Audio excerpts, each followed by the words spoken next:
Hello, beautiful people in the world. I'm your host, Essence. I'm your host, Alondra, and you're now listening to Pretty Perspectives. Guys, the behind the scenes was just a little bit hectic, but we are here giving you another episode. I am so excited to be introducing my great friend, an esthetician, a wife, a mother. She's just all in one, just amazing.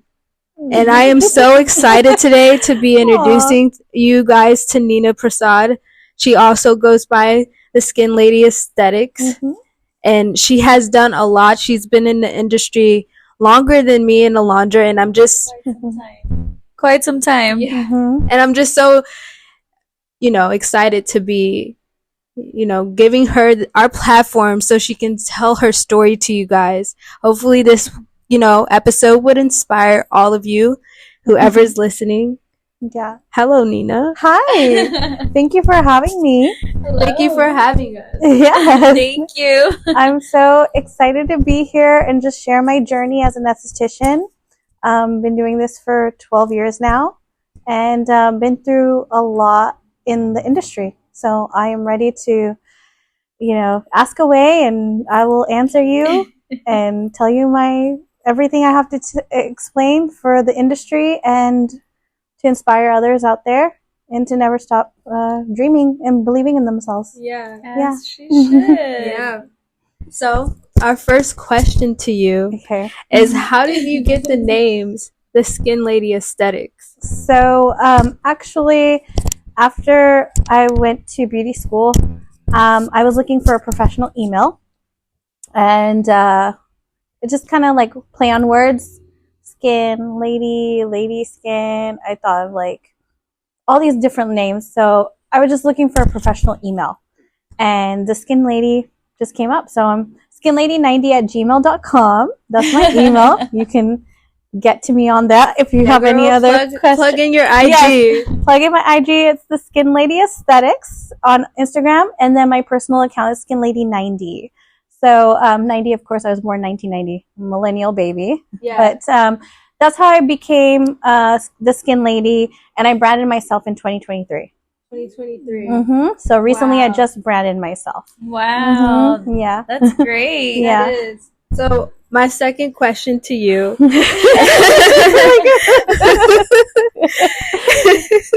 is what got you interested in becoming an esthetician? Well, I was in the beauty industry at 16. I worked for Supercuts for 3 years and they laid me off. So I looked into getting a job at Macy's. My husband now was my boyfriend then. He was like, you love makeup. And my high school project was me being a makeup artist.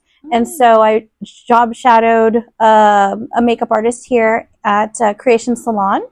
And she kind of got me into the whole makeup side of everything. So when I went to Macy's, I showed them my portfolio, got hired as a counter floater for makeup and fragrances. And when I was working there, I was wondering how I could get a permanent position.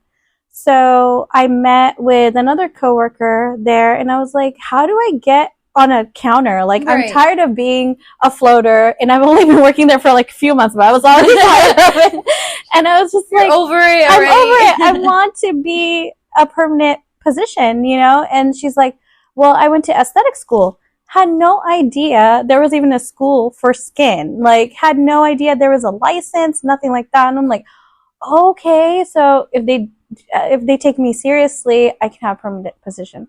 That's what kind of put my foot into getting Pushed you a little bit more. yeah, Right. into the whole Yeah. industry and just going to beauty school, starting out. Yeah. That's Mhm. amazing. Yeah. So, where did you go to school? Like, once you decided that, hey, I'm gonna actually, see into, researching schools and figuring out which school is best for me, like, which school stood out to you? So I looked into a couple beauty schools. Obviously, Modesto didn't. They had California Beauty College, Adrian's College. Everybody went there. but I felt like their skin programs weren't very, heavy on to like moving forward. Because in this industry, you have to keep up with the trends, and things are always evolving in the beauty industry. So I was like, I want to go to a school that has like I can get the most for my money. Mm-hmm. And I was researching all these schools, and then all of a sudden I see Paul Mitchell on McHenry. And I was like, ooh, like, let me go check Paul Mitchell out. So I went to the school, I did the whole walkthrough, and I really just loved the vibe there. I really felt like they offered a lot more in their skin program than most schools. I also researched schools in the Bay Area and everything. I was willing to go to San Francisco to school. Yeah. So I really liked their program, and that's where I went to school. I just signed up right then and there. And I was one of the visionary students, which is like a student that says yes to everything. Any opportunity I get, I just run with it and go with it. So I really went into the culture there really well. And that's the type of school that they were heavily on, like, not only did we learn skin, we learned microdermabrasion there. I got PCA skin certified as a skin peel specialist. Wow. So I did, right after I graduated, I did peels and all that fun stuff, microdermabrasion facials with Dermalogica, and Dermalogica would come and train us too there. So I felt like there was a lot more for me. And then they would send us to Sacramento to go to the International Dermal Institute. Mm-hmm. So IDI school. Could you go into more detail about the PCA pills? Yeah, so PCA is Physicians Care Alliance. They're based out of Arizona, and they are a low dose approach peel company. So anybody, even some cancer patients that are undergoing treatment, or not undergoing treatment, but are now in that state, it's called recessive or something like that. I'm sorry. Correct me if I'm wrong. Yeah. But basically, people that have had cancer and that have had issues with cancer, this brings back their acid mantle and balances the pH level of their skin. I see. And so they took Jessner TCA mixed with arnica kojic, azelaic acid, blended peels, and so they're very gentle to the skin. There's like 3 levels of peels, and then there's the TCA peel that you have to do under a physician. Mm-hmm. But the other 3 peels that they have, you are, as an esthetician, you are able to administer them. And so I really liked it because 15 minutes after getting the peel done, you can put makeup on. Wow. Yeah. That's amazing. Mm-hmm. And they are Cancer Awareness Foundation certified for all of their SPFs. Mm-hmm. That's amazing. Yeah. I also want to go into just a little bit more about your school, Paul Mitchell to be exact, and then I'll hand over the mic to Alondra to finish asking you these questions. Yeah. We are bringing you guys this podcast with 2 microphones, so I hope you guys are experiencing great quality right now. But yeah. I was getting my hair done by a cosmetologist at Ulta Beauty. Shout out to her. And she told me about this show that Paul Mitchell puts on exclusively for their students. Yeah. And she also went into detail about they only nominate, or I just use the word nominate, or allow students to, attend these shows. I'm not sure what they are. I just want you to elaborate on a little bit on how you would even get included into these trade shows. So when I was a student at Paul Mitchell, the aesthetics department was kind of excluded from that. Okay. It was only for cosmetologists, and the cosmetologists that did it were the ones that had the most hours and put in the time and effort and were probably the visionaries.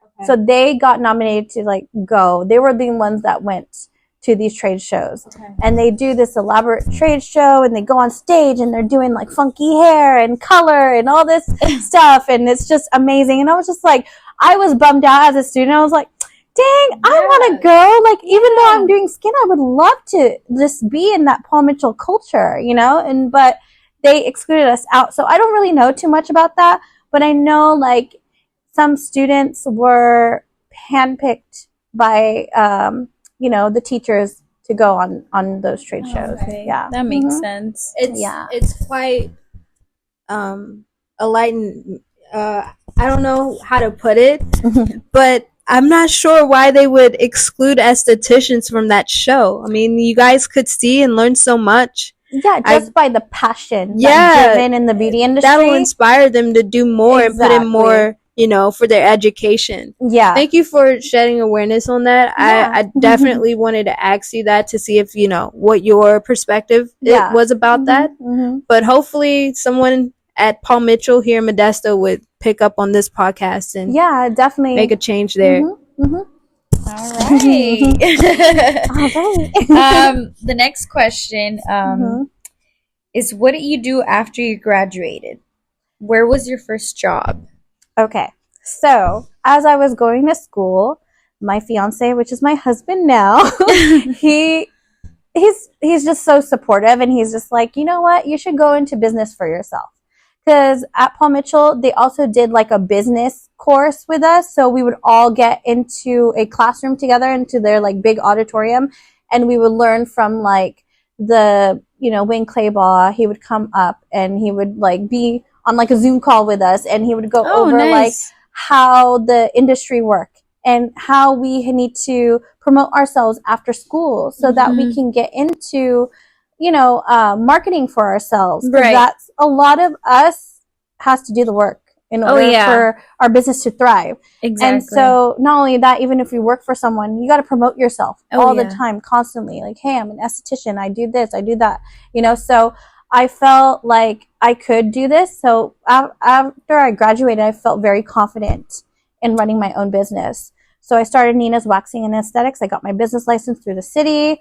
I went and did everything I needed to do to be legit, go through all those things. And back then we had MySpace to promote ourselves online. So I started out promoting myself on MySpace. Is a go-to. MySpace girl, early Y2K girl. Yes. So this was 2012. I graduated in April. So I started my business soon after. I turned 22 May 6th, and I just started my business on my birthday and ran for it.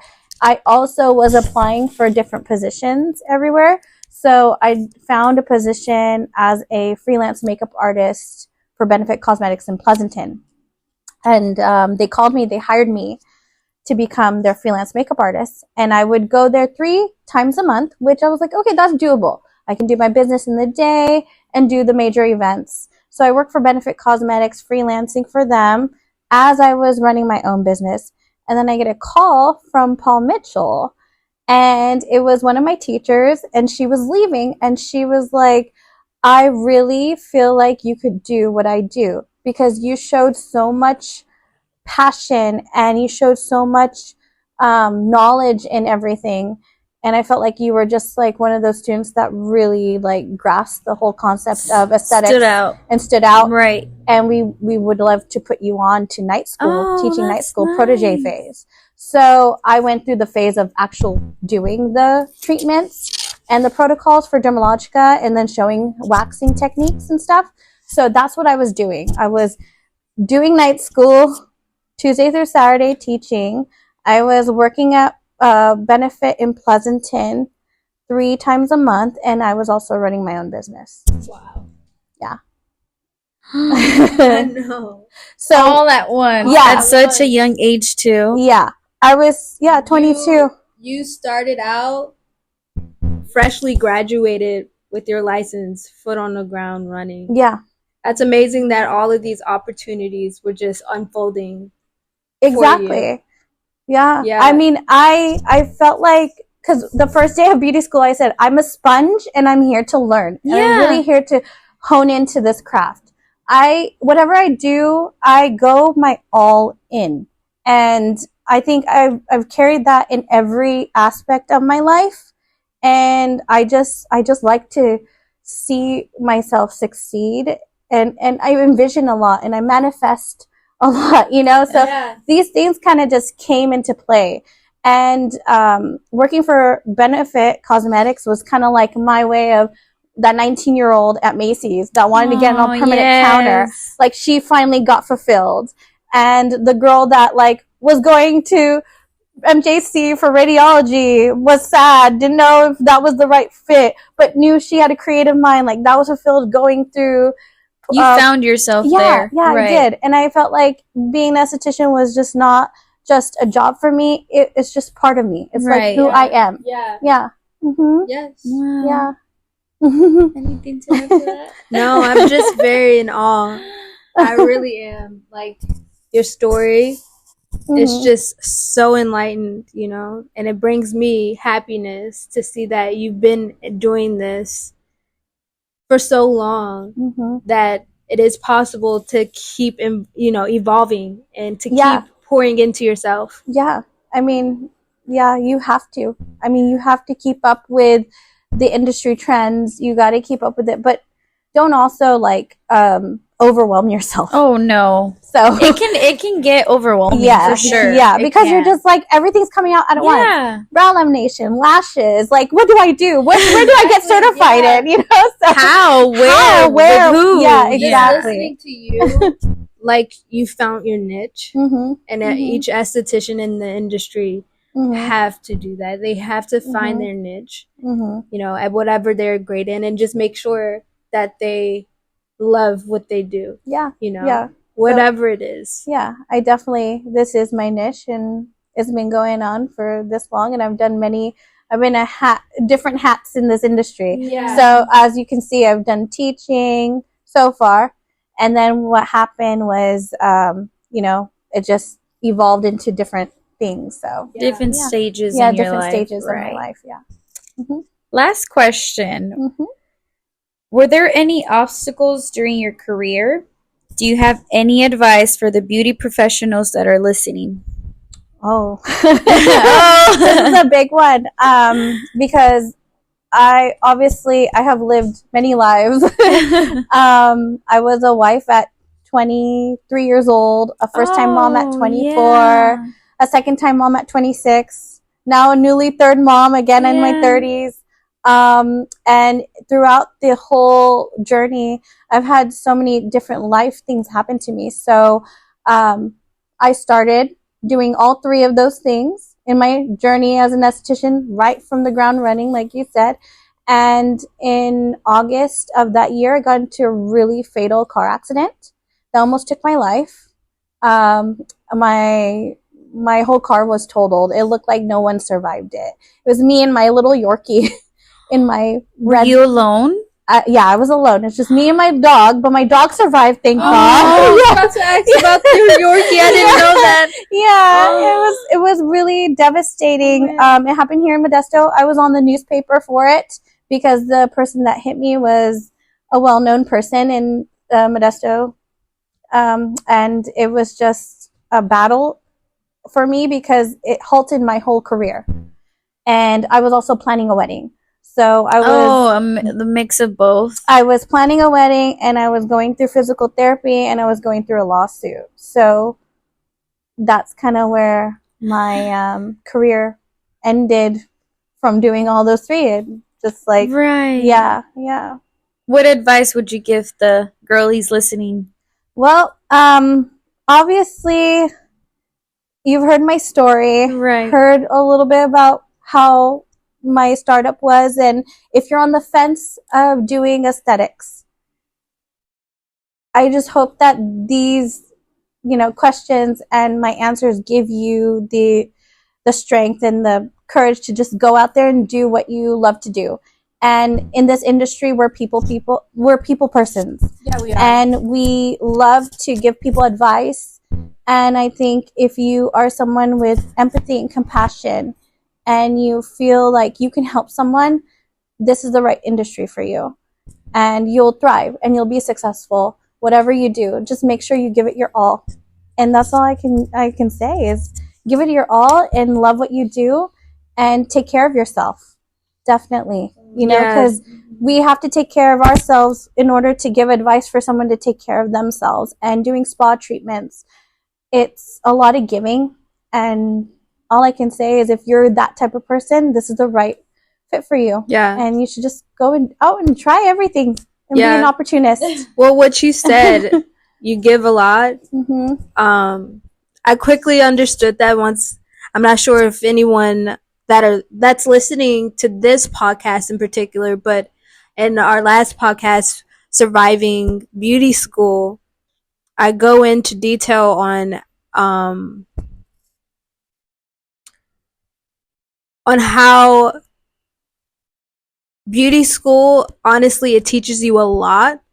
One thing that I, learned that was not in the Milady's book at all, in the clinic after I came back from winter break, we went into clinicals. And I quickly found out that we're coming into contact with people. And that is energetic work. Yes. So you have to make sure that you find your safe space, one, your good support system, two, and being okay with needing help or being okay with going back into your bubble just to recharge yourself. Yeah, definitely. Because you are a people person, just as you say. Like, if you want to as you say, if you want to do great in this business, you have to give a part of you. And that will make you, extremely successful in this career that we are in. People want to feel treated like they're VIP. Everybody. And when you encounter other people, they like to feel excitement from someone else. And so people are searching for that, especially nowadays. I feel like the dynamic of social skills is just different because we have so much technology involved, and a lot of people don't actually have a face-to-face. No. And so when you have someone on your table, it's a very vulnerable state. We have to be the icebreaker. We have to make them feel comfortable. We have to give so much energy in that moment.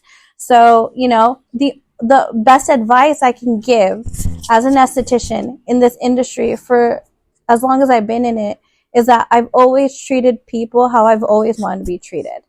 And that's going to get you far. I think that's the best way to do it. Yeah. So we have a little about our segment that we have. So we have a little trivia segment. It's called Guess the Era. Okay. So I'm just gonna read you a couple of bullet points. Okay. And then once I'm done, then you can try guessing the era. Okay. How about that? Fun. Yeah. So let's see. They viewed their bodies as a temple, and they frequently bathed in olive oil and then dusted their bodies. Honey and olive oil were also used for elemental protection. Last one. The word cosmetics and cosmetology come from the Greek word kosmetikos, meaning skills in the use of cosmetics. Guess the era. Okay. Olive oil. I feel like I need the Jeopardy music in the background. So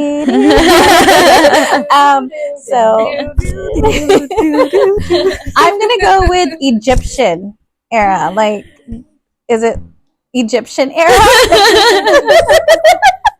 No. Okay, can I have another? Yes. Okay. Grecian era. Like, yeah, Grecian yeah. era. Okay. The ancient Greece. Ancient Greece, yeah. Okay. I knew it was either Asian, Egyptian, because I know the olive oil came from them. Yeah. But the Grecians did it too. Uh-huh. So, okay. Okay. Cool. Awesome. I have one more guess the era for you guys to test you on, what you know. Yes. That's also going back to the second episode, me and Alondra surviving beauty school. Mm-hmm. That first chapter is one of our favorite chapters in the Milady's book. Mm-hmm. What's one of your favorite chapters in the Milady's book? Oh gosh. Okay. You know what I liked was color theory. Oh, yeah. Because color theory I really was into makeup and stuff, so that really put everything into perspective for me, like how to blend, what things to omit, dark circles, needed this color, that color, so I felt like color theory was really fun. And it was fun because that's the time I got to do art in school. Yeah. Like all the face Did charts you? and everything. It was so fun. I have a question. So one of the things that we had to do in beauty school was log in the hours or how many times you done a service in order to get your credits to graduate. So we, during COVID time, we didn't have anyone to do makeup on. So we, tested our makeup skills on like a dummy. Yeah. My little dummy, I named her Patricia. I'm like, all right, Patricia, you're going to go through beauty school with me. Bear with me. But how did you, express that in beauty school? Were you working on yourself? Were you working on a student, or were you working on a dummy? So we did like everything almost. Like we worked on our doll heads. Mine was, I forgot what I named her, Princess or something like that. You named her too? Yeah. Awesome. Oh, we all named our heads. Yeah. Awesome. I think every esthetician has named their, or they'll You think have to. You have to. Yeah. And draw eyebrows on them and everything. Yes. So, I didn't draw eyebrows on Patricia. I drew eyebrows. I didn't want to. Made sure my skills were perfect. Especially like when you would practice skateboard. Yes. I mean, you had to know like where to wax the eyebrow. Yes, exactly. So, yeah. So I practice on. We would practice on each other. Sometimes do it on ourselves, and then of course face charts. Oh my goodness! Yeah, it was I did all. so hard to apply makeup on Patricia. They look horrible with that foundation. The foundation we get in our kits. Yes. Oh my goodness. I was taken aback. I'm like, do I really apply my makeup like this, or is it just the texture of this doll? Just the doll. Yeah, just they're not doll. porous. They aren't, but she made do. Yes. Yeah. Well, thank you all to the ones who tuned in today. We have more questions that we want to ask Nina, but you guys have to wait until next Sunday, or next Tuesday. Sorry, next Tuesday, to see the questions that we have. We want to make sure that we're giving you guys, enough time to listen to it. We never know what you guys are up to when you tune into our podcast. And thank you so much for tuning in. Oh, thank we you appreciate guys it. for having me. It's been a pleasure, and I can't wait for part 2. I'm excited. This was so exciting to do the behind the scenes too, because we had like a good 2-hour meeting. Our meetings with us, don't play with us. They will go on. I'm excited. It was great meeting you two, and I'm excited for the girlies out there, to hear your story too, because you have a lot on your plate. So it's exciting. A lot of experience too. Thank you, guys. Thank you so much. Yeah, we will see you in our next episode. Yay. To be continued.